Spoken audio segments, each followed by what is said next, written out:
குஷ்டரோகம். அதிகாரம் 13. பின்னும் கர்த்தர் மோசேயையும் ஆரோனையும் நோக்கி, ஒரு மனிதனுடைய சரீரத்தின் மேல் குஷ்டரோகம் போல் இருக்கிற ஒரு தடிப்பாவது அசராவது வெள்ளைப்படராவது உண்டானால் அவன் ஆசாரியனாகிய ஆரோனிடத்திலாகிலும் ஆசாரியராகிய அவன் குமாரரில் ஒருவனிடத்திலாகிலும் கொண்டு வரப்பட கடவன். அப்பொழுது ஆசாரியன் அவன் சரீரத்தின் மேல் இருக்கிற ரோகத்தை பார்க்க வேண்டும். ரோகம் இருக்கும் இடத்தில் மயிர் வெளுத்தும் ரோகமுள்ள இடம் அவனுடைய மற்ற சரீரத்தை பார்க்கிலும் அதிகமாய் குளிந்தும் இருந்தால் அது குஷ்டரோகம். ஆசாரியன் அவனை பார்த்த பின்பு அவனை தீட்டுள்ளவன் என்று தீர்க்க கடவன்.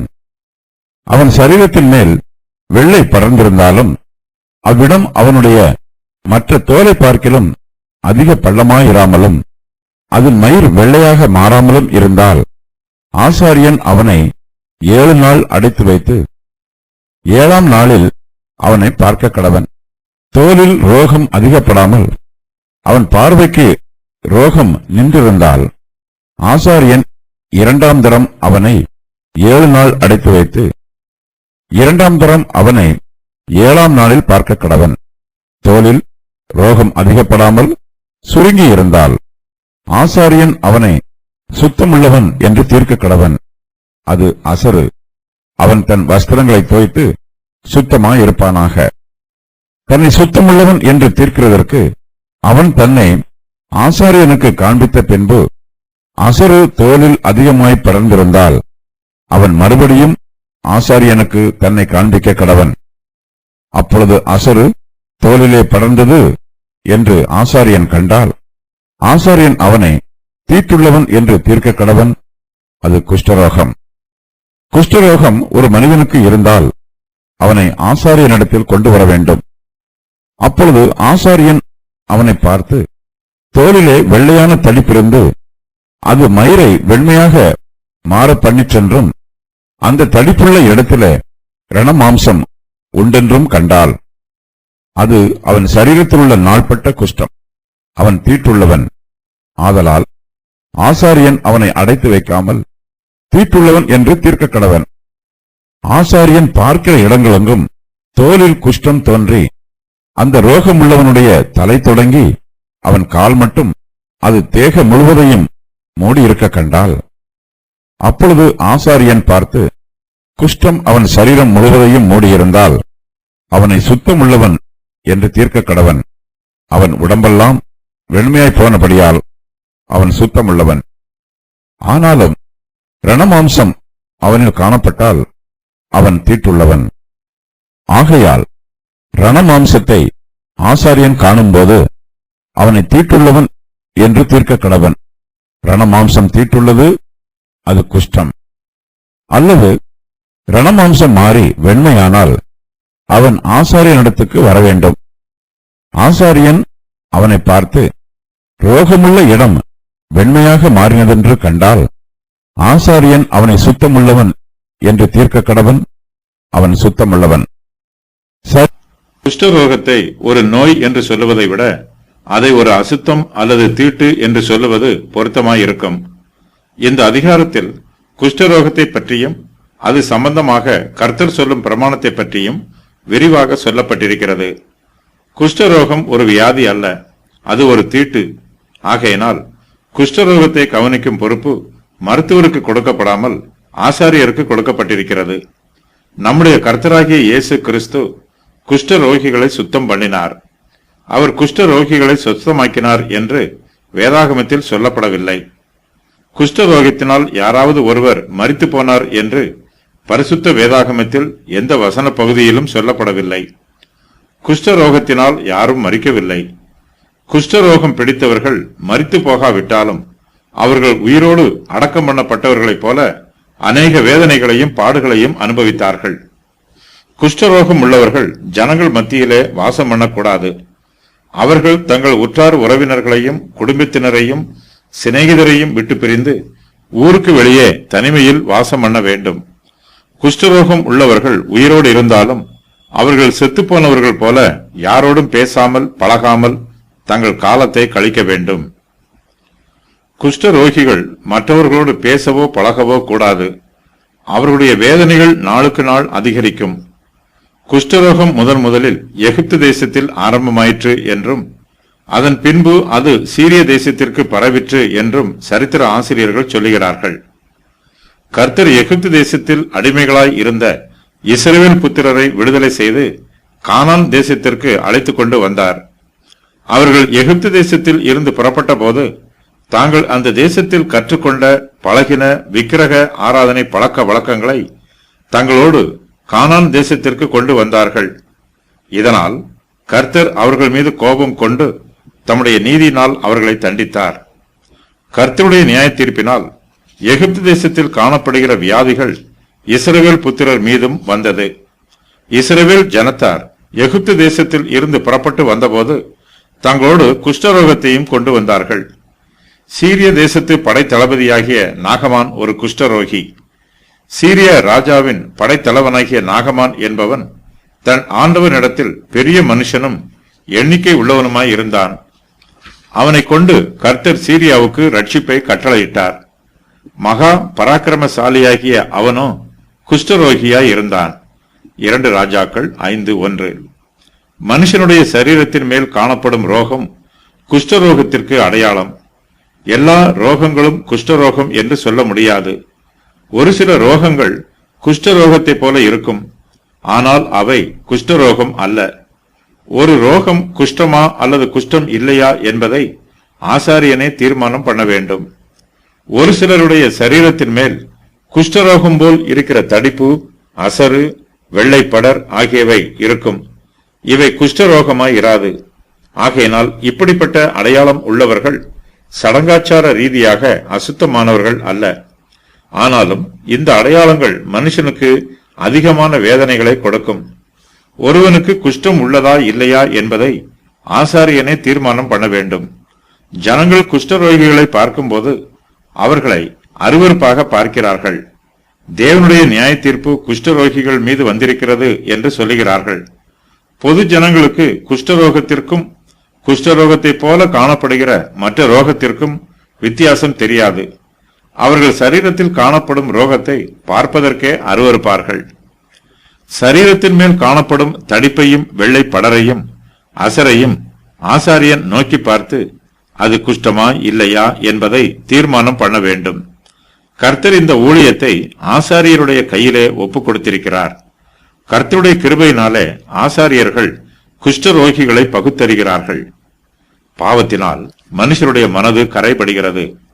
ஒரு சிலருக்கு சரீரத்தில் குஷ்டம் இருக்கும், வேறு சிலருக்கு சரீரத்தில் குஷ்டம் காணப்படாது. ஆனால் அவருடைய ஆத்மாவில் குஷ்டம் ஏற்பட்டு அது அசுத்தமாய் இருக்கும். ஆத்மாவின் குஷ்டரோகம் மனுஷனுடைய மனச்சாட்சியை கெடுத்து போடுகிறது. நம்முடைய கர்த்தராகிய இயேசு கிறிஸ்துவினால் மாத்திரமே நம்மை சுத்திகரிக்க முடியும். இயேசு கிறிஸ்துவனுடைய கிருபையின் வல்லமை நம்மை சுத்திகரிக்கும் வல்லமையாய் இருக்கிறது. லேவியருடைய கோத்திரத்தில் இருந்து நியமிக்கப்பட்டிருக்கிற ஆசாரியர்கள் குஷ்டரோகிகளை அடையாளம் காண்பார்கள். அவர்களால் குஷ்டரோகத்தை குணப்படுத்த முடியாது. நம்முடைய கர்த்தராகிய இயேசு கிறிஸ்துவினால் மாத்திரமே குஷ்டரோகியை குணப்படுத்த முடியும். நம்முடைய இரட்சகராகிய இயேசு கிறிஸ்துவினால் மனுஷருடைய பாவங்களை அகற்றி போட முடியும். குஷ்டரோகியை குணப்படுத்துகிற இயேசு கிறிஸ்துவினால் மனுஷருடைய பாவங்களையும் மன்னிக்க முடியும். ஒருவனுக்கு குஷ்டரோகம் இருக்கிறதா இல்லையா என்பதை மாத்திரமே ஆசாரியரால் கண்டுபிடிக்க முடியும். நியாய பிரமாணமானது பாவத்தை பற்றிய அறிவை நமக்கு வெளிப்படுத்துகிறது. ஒரு காரியம் பாவமானதா அல்லது அது பாவம் இல்லாததா என்பதை நியாய பிரமாணம் தெளிவுபடுத்தும். நியாய பிரமாணத்தினால் பாவத்தை மன்னிக்க முடியாது. நம்முடைய கர்த்தராகிய இயேசு கிறிஸ்துவினால் குஷ்டரோகியை குணப்படுத்தவும் முடியும். அவரால் மனுஷருடைய பாவங்களை மன்னிக்கவும் முடியும். அப்பொழுது குஷ்டரோகி ஒருவன் வந்து அவரை பணிந்து, ஆண்டவரே, உமக்கு சித்தமானால் என்னை சுத்தமாக்க உம்மால் ஆகும் என்றான். மத்தேயு 8:2. இயேசு கிறிஸ்துவினால் மாத்திரமே குஷ்டரோகியை சுத்தமாக்க முடியும். ஆசாரியரால் குஷ்டரோகியை சுத்தமாக்க முடியாது. நம்முடைய ஆவிக்குரிய குஷ்டரோகத்தை நம்மால் எளிதாக பகுத்தறிய முடியாது. இது சிரமமான காரியம். நம்முடைய ஆத்மாவின் குஷ்டரோகத்தை கண்டுபிடிப்பது மிகவும் முக்கியமான காரியம். நம்முடைய ஆவிக்குரிய நிலைமையை நாம் நிதானித்து அறிய வேண்டும். ஆசாரியன் குஷ்டரோகியை சோதித்து பார்ப்பது போல நாமும் நம்முடைய ஆவிக்குரிய நிலைமையை சோதித்து பார்க்க வேண்டும். மனுஷனுடைய சரீரத்தில் காணப்படுகிற தடிப்பையும் அசரையும் வெள்ளை படரையும் ஆசாரியன் சந்தேகப்பட்டு சோதித்து பார்ப்பான். ஆசாரியரை போலவே நாமும் நம்முடைய ஆத்மாவில் காணப்படும் தடிப்பையும் அசரையும் வெள்ளை படரையும் சந்தேகப்பட்டு சோதித்தறிய வேண்டும். நம்முடைய சரீரத்தின் மேலும் ஆத்மாவிலும் தடிப்பு, அசரு, வெள்ளைப்படர் ஆகியவை காணப்படுகிறதா என்பது நமக்கு முக்கியம் அல்ல. நாம் சுத்தமானவர்களா அல்லது அசுத்தமானவர்களா என்பதே நமக்கு முக்கியம். நம்மிடத்தில் அசுத்தம் காணப்படுமாயில் அந்த அசுத்தத்தை உடனே நீக்கி நம்மை சுத்திகரிக்க வேண்டும். கர்த்தர் மோசேயையும் ஆரோனையும் நோக்கி, மனிதனுடைய சரீரத்தின் மேலும் குஷ்டரோகம் போல் இருக்கிற ஒரு தடிப்பாவது அசராவது வெள்ளை படராவது உண்டானால் அவன் ஆசாரியனாகிய ஆரோனிடத்திலாகிலும் ஆசாரியராகிய அவன் குமாரரில் ஒருவனிடத்திலாகிலும் கொண்டு வரப்பட கடவன் என்று சொல்லுகிறார். பழைய ஏற்பாட்டு காலத்தில் பலவிதமான தோல் வியாதிகளை குறிப்பதற்கு அதை குஷ்டரோகம் என்று அழைத்தார்கள். இந்த வியாதி மற்றவருக்கும் படரும் என்பதனால் அதை குறித்து மிகுந்த எச்சரிக்கையோடு இருந்தார்கள். குஷ்டரோகி வஸ்திரம் கிழிந்தவனாயும் தன் தலையை மூடாதவனாயும் இருந்து அவன் தன் தாடியை மூடிக்கொண்டு தீட்டு தீட்டு என்று சத்தமிட வேண்டும். பிற்காலத்தில் யானைக்கால் வியாதியை கூட குஷ்டரோகம் என்று கருதினார்கள். குஷ்டரோகம் என்பதற்கு எபிரேய மொழியில் ஷாராத் என்னும் வார்த்தை பயன்படுத்தப்பட்டிருக்கிறது. இதற்கு அடித்தல் என்று பொருள். கிரேக்க மொழியில் லெப்ரா என்னும் வார்த்தை குஷ்டரோகத்தை குறிக்கும். குஷ்டரோகத்தினால் தாக்கப்பட்டவன் அல்லது அடிக்கப்பட்டவன் தன்னை ஆசாரியருக்கு முன்பாக காண்பிக்க வேண்டும். அவனுக்கு குஷ்டரோகம் உள்ளதா இல்லையா என்பதை ஆசாரியன் தீர்மானம் பண்ண வேண்டும். குஷ்டரோகத்தை கண்டுபிடிக்கும் முறையை பற்றி கர்த்தர் மோசேயினிடத்திலும் ஆரோனிடத்திலும் சொல்லுகிறார். அதன் விவரம் வருமாறு: மனிதனுடைய சரீரத்தின் மேல் குஷ்டரோகம் போல் இருக்கிற ஒரு தடிப்பாவது அசராவது வெள்ளை படராவது உண்டானால் அவன் ஆசாரியனாகிய ஆரோனிடத்திலாகிலும் ஆசாரியராகிய அவன் குமாரரில் ஒருவனிடத்திலாகிலும் கொண்டு வரப்பட கடவன். அப்பொழுது ஆசாரியன் அவன் சரீரத்தின் மேல் இருக்கிற ரோகத்தை பார்க்க வேண்டும். ரோகம் இருக்கும் இடத்தில் மயிர் வெளுத்தும் ரோகம் உள்ள இடம் அவனுக்குடைய மற்ற சரீரத்தை பார்க்கிலும் அதிகமாய் குளிந்தும் இருந்தால் அது குஷ்டரோகம். ஆசாரியன் அவனை பார்த்த பின்பு அவனை தீட்டுள்ளவன் என்று தீர்க்க கடவன். குஷ்டரோகத்தின் அறிகுறிகளை பற்றியும் இந்த அதிகாரத்தில் விரிவாக சொல்லப்பட்டிருக்கிறது. அதன் விவரம் வருமாறு: ரோகம் இருக்கும் இடத்தில் மயிர் வெளுத்தும் ரோகம் உள்ள இடம் அவனுடைய மற்ற சரீரத்தை பார்க்கிலும் அதிகமாய் குளிந்தும் இருந்தால் அது குஷ்டரோகம். ஒரு தடிப்பாவது அசராவது வெள்ளை படராவது உண்டானால் அது குஷ்டரோகம். ஒரு வெள்ளை தடிப்பாவது சிவப்பு கலந்து ஒரு வெள்ளை படராவது உண்டானால் அது குஷ்டம். மற்ற தோலை பார்க்கிலும் குளிந்திருக்கவும் அதன் மயிர் வெள்ளையாக மாறி இருக்கவும் கண்டால் அது புண்ணில் எழும்பின குஷ்டம். ஒருவனுடைய சரீரத்தின் மேல் சிவப்பான படராவது வெண்மையான படராவது உண்டாகி அந்த படரிலே மயிர் வெண்மையாக மாறி அவ்விடம் மற்ற தோலை பார்க்கிலும் பள்ளமாய் இருந்தால் அது வேக்காட்டினால் எழும்பின குஷ்டம். தலையிலாவது தாடியிலாவது மற்ற தோலை பார்க்கிலும் பள்ளமும் அதிலே மயிர் பொன் நிறமும் மிருதுவாய் இருக்க கண்டால் தலையிலும் தாடியிலும் உண்டாகிற சொறி குஷ்டம். மொட்டை தலையிலாவது அரை மொட்டை தலையிலாவது சிவப்பு கலந்த வெண்மையான படர் உண்டானால் அது அதில் எழும்புகிற குஷ்டம். ஒரு மனுஷனுக்கு குஷ்டரோகம் இருக்கிறதா என்பதை சோதித்தறிவதற்கு கர்த்தர் ஒரு சில உபாயங்களை இந்த வசன பகுதியில் சொல்லுகிறார். ஆசாரியர்கள் கர்த்தருடைய ஆலோசனைக்கு கீழ்ப்படிந்து ஒருவனுக்கு குஷ்டரோகம் உள்ளதா என்பதை தீர்மானம் பண்ண வேண்டும். ஒரு மனுஷனுடைய சரீரத்தின் மேல் வெள்ளை படர்ந்திருந்தாலும் அவ்விடம் அவனுடைய மற்ற தோலை பார்க்கிலும் அதிக பள்ளமாயிராமல் போனால் அவன் குஷ்டரோகியாயிராமல் சுத்தமாய் இருப்பதற்கு வாய்ப்புள்ளது. ரோகம் இருக்கும் இடத்தில் மயிர் வெளுத்தும் ரோகம் உள்ள இடம் அவனுடைய மற்ற சரீரத்தை பார்க்கிலும் அதிகமாய் குளிந்தும் இருந்தால் அது குஷ்டரோகம். ஒரு மனுஷனுக்கு குஷ்டரோகம் இருக்கிறதா என்பதை கண்டுபிடிப்பது பற்றிய தம்முடைய பிரமாணத்தை கர்த்தர் மோசேக்கும் ஆரோனுக்கும் சொல்லுகிறார். அதன் விவரம் வருமாறு: மற்ற தோலை பார்க்கிலும் அதிக பள்ளமாயிராமலும் அதன் மயிர் வெள்ளையாக மாறாமலும் இருந்தால் ஆசாரியன் அவனை 7 நாள் அடைத்து வைத்திருப்பான். 7ஆம் நாளில் அவனை பார்க்க கடவன். தோலில் ரோகம் அதிகப்படாமல் அவன் பார்வைக்கு ரோகம் நின்றிருந்தால் ஆசாரியன் 2ஆம் தரம் அவனை 7 நாள் அடைத்து வைத்திருப்பான். 2ஆம் தரம் அவனை 7ஆம் நாளில் பார்க்க கடவன். தோலில் ரோகம் அதிகப்படாமல் சுருங்கி இருந்தால் ஆசாரியன் அவனை சுத்தமுள்ளவன் என்று தீர்க்க கடவன். அவன் தன் வஸ்திரங்களை தோய்த்து சுத்தமாயிருப்பானாக. அசரு தோலிலே படர்ந்தது என்று ஆசாரியன் கண்டால் ஆசாரியன் அவனை தீட்டுள்ளவன் என்று தீர்க்க கடவன். அது குஷ்டரோகம். நம்மிடத்தில் பாவங்களும் குறைகளும் இருந்தாலும் கர்த்தருடைய பெரிதான கிருபை நமக்கு கிடைக்கும் போது அது நம்முடைய ஆத்மாவின் ஆழத்திலே பாதிப்பை ஏற்படுத்தாது. குஷ்டரோகியின் ரோகமுள்ள இடம் அவனுடைய மற்ற சரீரத்தை பார்க்கிலும் அதிகமாய் குளிந்து இருக்கும். விசுவாசிகளாகிய நமக்கோ கர்த்தருடைய கிருபையினால் நம்முடைய பாவங்களின் பாதிப்பு நம்முடைய ஆத்மாவின் ஆழத்திலே பாதிப்பை ஏற்படுத்துவதில்லை. நம்முடைய ஆத்மா பாவத்தினால் அதிகமாய் குழி விழுந்து போவதில்லை. உள்ளான மனுஷனுக்கு ஏற்றபடி தேவனுடைய நியாயப்பிரமாணத்தின் மேல் பிரியமாய் இருக்கிறேன். ஆகிலும் என் மனதின் பிரமாணத்துக்கு விரோதமாய் போராடுகிற வேறொரு பிரமாணத்தை என் அவயவங்களில் இருக்க காண்கிறேன். அது என் அவயவங்களில் உண்டாயிருக்கிற பாவ பிரமாணத்துக்கு என்னை சிறையாக்கிக் கொள்கிறது. ரோமர் 7:22-23.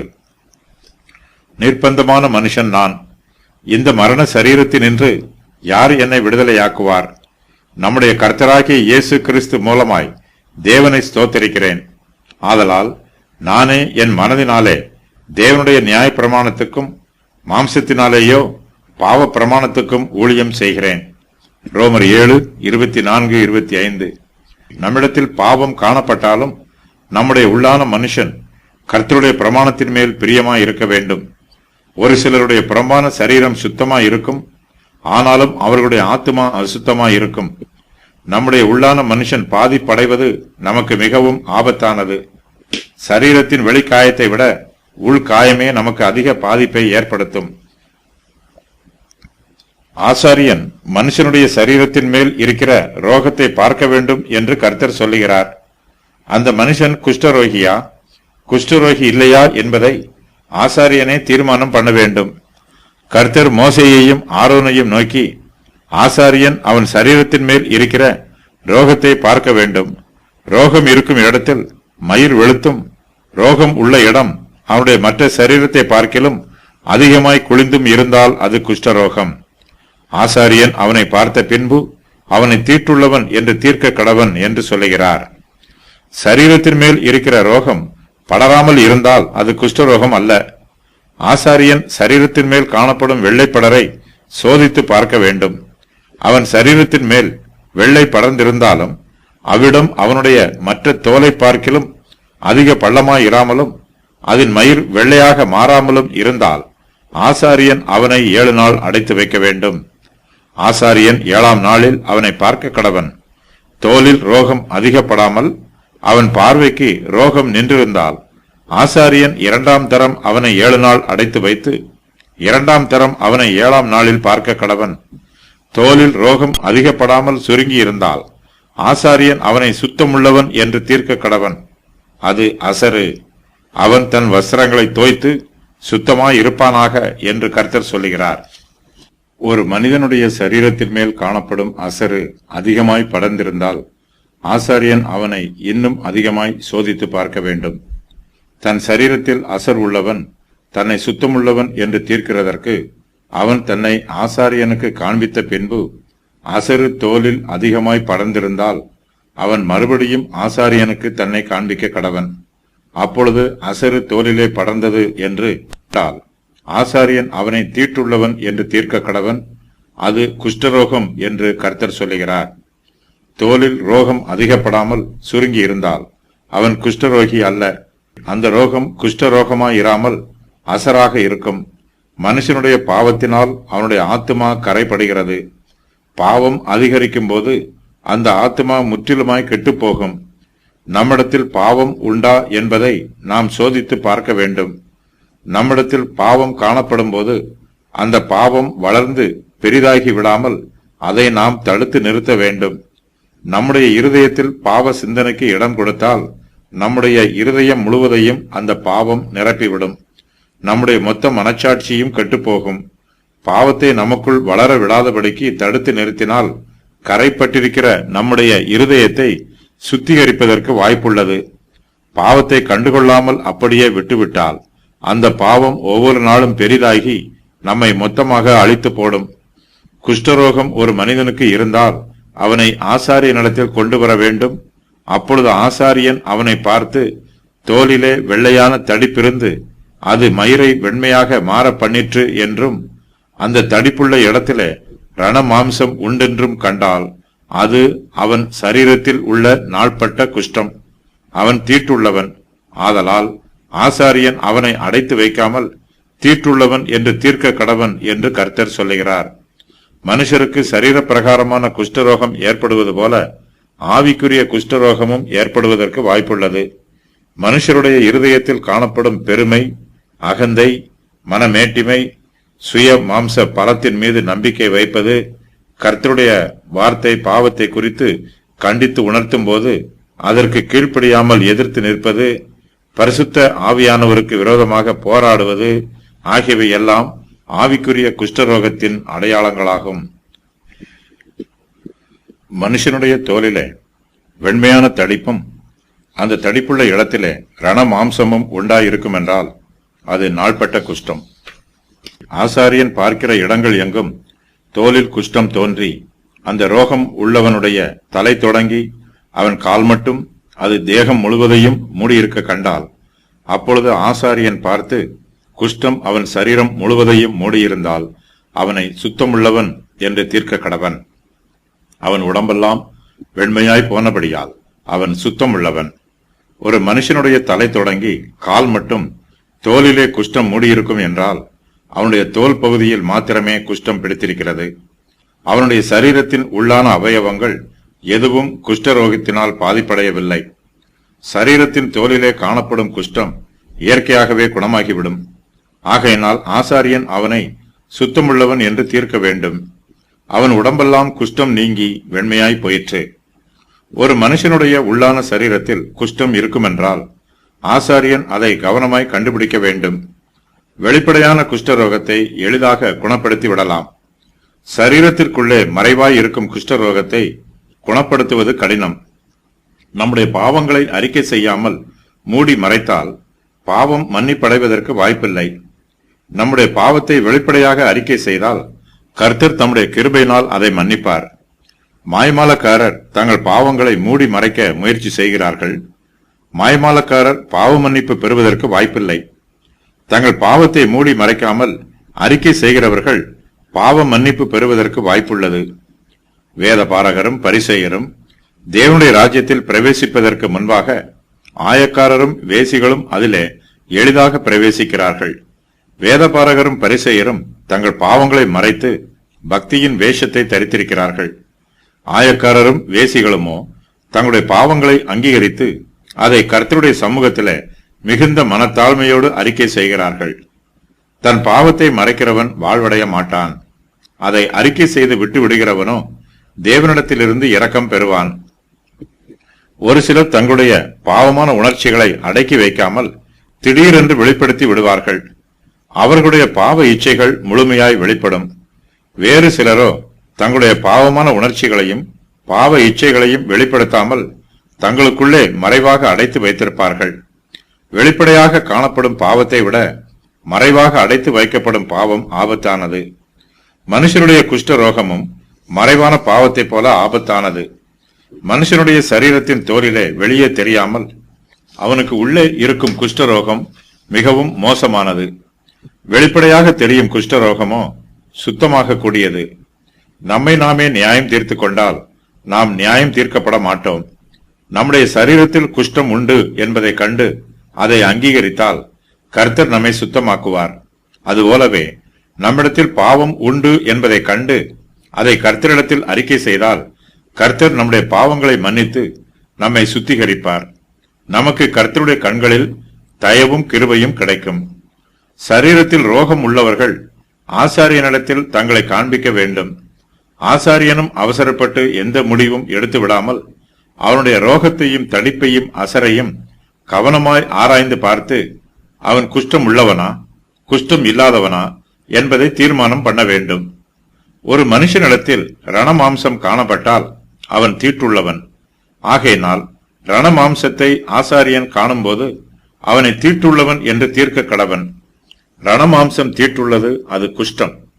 அந்த மனுஷனுடைய ரணமாம்சம் மாறி வெண்மையானால் அவனை ஆசாரியனிடத்துக்கு வரவேண்டும். ஆசாரியன் அவனை பார்த்து ரோகமுள்ள இடம் வெண்மையாக மாறினது என்று கண்டால் ஆசாரியன் அவனை சுத்தமுள்ளவன் என்று தீர்க்க கடவன். அவன் சுத்தமுள்ளவன்.